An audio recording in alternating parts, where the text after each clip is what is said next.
kulan duco Quraan akhris iyo baroordiiq ah ayaa maanta xarunta gobolka Shabeellaha Hoose loogu sameeyay gudoomiyihii magaalada Marka iyo dadkii ku dhintay qaraxii Al-Shabaab ka geystay magaalada Marka. Quraan akhriska kadib gudoomiyaha gobolka Shabeellaha Hoose Ibraahim Aadan Cali Najax ayaa Maxamed Sheekh Xasan gudoomiye ku-xigeenka amniga degmada u magacaabay kusimaha gudoomiyaha magaalada Marka si uu u sii wado shaqadii uu ka geeriyooday duqii magaalada Marka. Ugu horreyn waxaa goobta ka hadlay kusimaha gudoomiyaha degmada Marka Maxamed Sheekh Xasan iyo gudoomiye ku-xigeenka amniga gobolka Shabeellaha Hoose. waxaan rabaa qof kastoo meeshaan fadhiyo oo deegaanada degmadan hoostaga ka yimid sida Ceel Jaalle, Shalambuud, Buufo Bacaad, Ismaan Khoonle, degmadan Marko waxaan rabnaa walaalkeen inaan cafino.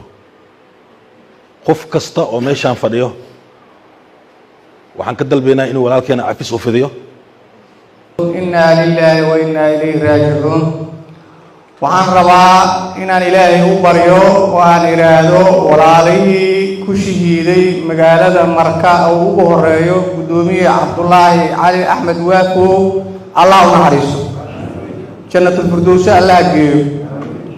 dadka Marka joogo ka dhintay waxaan rabnaa in maaragtay insha Allah taala aan dhahno u barino ilaahay inaan u barino aan dhahno ilaahayow asxaabtii halkaas ku dhimatay oo annaga naga tirsaneed oo garabka naga ahaa Allah u naxariisto. Wasiir ku-xigeenka wasaaradda arrimaha gudaha Koonfur Galbeed iyo Xildhibaan Xuseen Ali Xaaji ayaa iyaguna alle uga bariyay gudoomiye Waafow in jannada ka waraabiyo.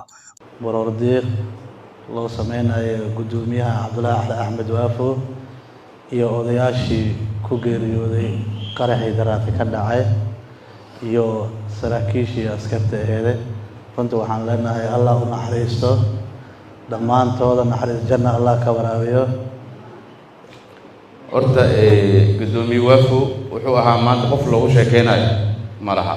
gudoomiye Waafow wuxuu ahaa nin qalbi furan, qof walba u furan, dadka dhan la shaqeynayay oo degmada inay nabad ahaato, dadka ay wanaag ku noolaadaan, dhammaan dadka dhan ay gacmaha isqabsadaan nin ka shaqeynayo ahaa. annaga degmada Marka dhowr jeer ku soo laabanay, runtii annagoo faraxsanaa imaan jirnay degmada.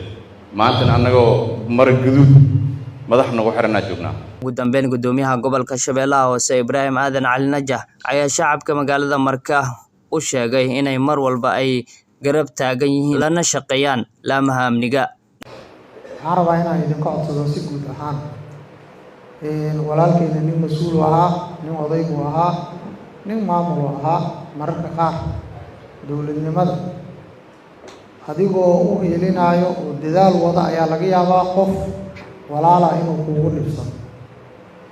idinkaa odayaal u ahaa, dadkii la talin jiray, la shaqayn jiray, mar walba ay is arki jireen inaad ka mid ahayd.